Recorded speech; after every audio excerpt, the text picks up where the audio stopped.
Bien sûr, de crypto, les infos crypto pour ceux qui n'ont pas le temps. Je viens d'acheter pour 1000 balles de Bitcoin, les gars. Je continue mon DCA, évidemment. Je vais vous montrer ça et puis on va parler de plein de petites choses ce matin. Il y a quelques petits trucs qui m'inquiètent. En tout cas, il va falloir faire assez attention sur les prochains jours. On va parler de plein de petites choses ce matin.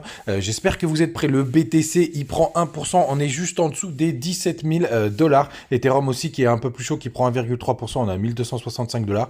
BNB qui se réveille enfin. J'ai l'impression que le FUD est un petit peu loin, mais il y a quand même quelques risques. On a plus 1,5%, 260 dollars, XRP 2%. On a Matic qui prend 3% ce matin, LTC 4%. TRX qui prend 2,5%, je vais vous en parler aussi ce matin. On a aussi Atom qui prend 2,5%, pareil pour Link. Et on a Ethereum Classic qui est le grand qui se réveille. Ces derniers jours, on est à plus 10%, on vient de toucher les 20 dollars. Les gars, du côté du daily, c'est ça qui est assez important. Malheureusement, je pense qu'on va mécaniquement sortir du nuage pour plein de raisons. C'est là, vous voyez, on est en train de latéraliser. Il aurait fallu faire un plus gros pump. Et regardez, ça fonctionne toujours aussi bien à Ishimoku en ce moment. Regardez comme c'est chirurgical. On a une petite mèche hier qui a fait chier un peu de monde. On a été chercher quelques stops. Elle s'est poussée directement sur la Tenkan. On va bien ici, je voulais pas que vous confondiez avec la moyenne mobile 50, donc je pense malheureusement, parce que même si on a des pumps ce week-end, ce sera sûrement des fake pumps, qu'on est sorti du nuage et qu'on va avoir cette grosse résistance qui sera dans toute cette zone, qui sera toute une zone de résistance, notamment avec le plat de Kijun, et rappelez-vous aussi, c'est aussi le retracement de Fibo. 0,5, il faudra que je vous le trace, je vous le mettrai sûrement demain. Du côté du RSI, par contre, c'est plutôt pas mal puisqu'on avait ce magnifique W. On n'est pas très très loin de la target finale. Donc attention, les gars, je pense vraiment qu'ici on aura une très très grosse zone de résistance, il faudra faire très attention et voir les indicateurs à ce moment-là. Du côté du long short ratio, les gars, ça par contre c'est plutôt une bonne nouvelle. On a du retour d'achat sur les spots, je vous le partageais d'ailleurs hier sur Twitter, regardez, ça a pas mal acheté. Par contre les fundings sont très très positifs, hein. Vous voyez, ça fait longtemps qu'on n'a pas eu des fundings aussi positifs, donc on paye très très cher pour être en long. Du côté du long short ratio, ça s'est pas mal rapproché, ça c'est plutôt une très très bonne nouvelle. Il faut que ça continue comme ça si on veut continuer à alimenter un pump. On est à 56% de long, on commence à être à la parité. Ça, c'est plutôt pas mal. Du côté des options, les gars, on continue comme d'habitude à faire le petit tour des indicateurs et on va avoir sur demain, non oui c'est demain plutôt le 8 janvier, c'est demain 16 500, donc on n'en est pas trop loin. On a aussi un max pain à 17 000, ça c'est plutôt une bonne nouvelle. Après demain, donc lundi, donc ça c'est plutôt cool, mais je pense que ce week-end risque d'être calme et surtout les gars, souvenez-vous, les gaps CME sont amenés à être comblés. Alors on a clôturé, c'est très simple, à 16 895 dollars. Donc on est un petit peu au-dessus ce matin. Il y aura peut-être un petit short à prendre si on continue de pumper ce week-end.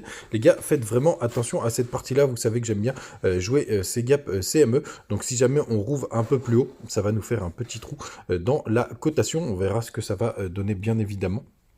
Restez vraiment aware sur ça. À partir de demain, ça devient aussi intéressant de les trader. Sinon, les gars, du côté de mes trades, parce que vous le savez, en ce moment, je m'amuse. Ah, attendez, je vous partage juste les...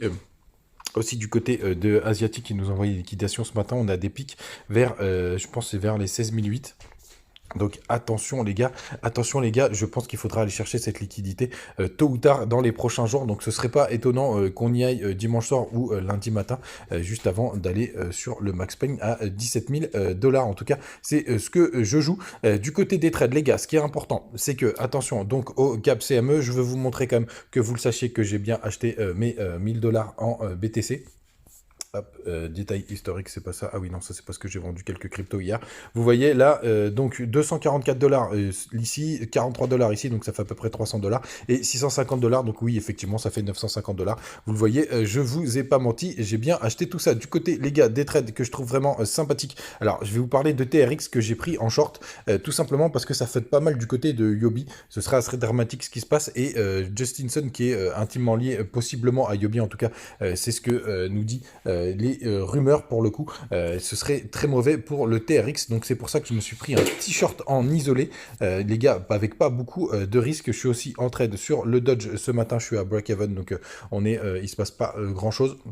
avec un stop loss assez serré hein, qui est basé sur des petits pics de 15 minutes, mais c'est pas pour. Je pense que Dodge pourrait retracer. Et du côté de bande, je m'éclate toujours autant. On a plus 75 ce matin, mais attention, j'aime pas trop cette figure là. Ça ressemble un petit peu à un Bart. Va falloir un peu plus de mouvement si on veut que ça continue de pousser. Le bon que je me suis fait complètement éclater, mais c'est pas grave. Je m'amuse avec.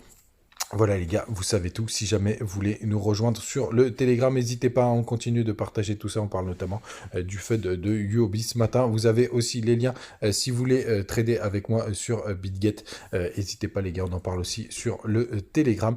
Et il y a toujours le Twitter qui vous donne les informations en avance, en direct live. Et je vous souhaite un très très bon week-end les gars. On se retrouve demain. Salut.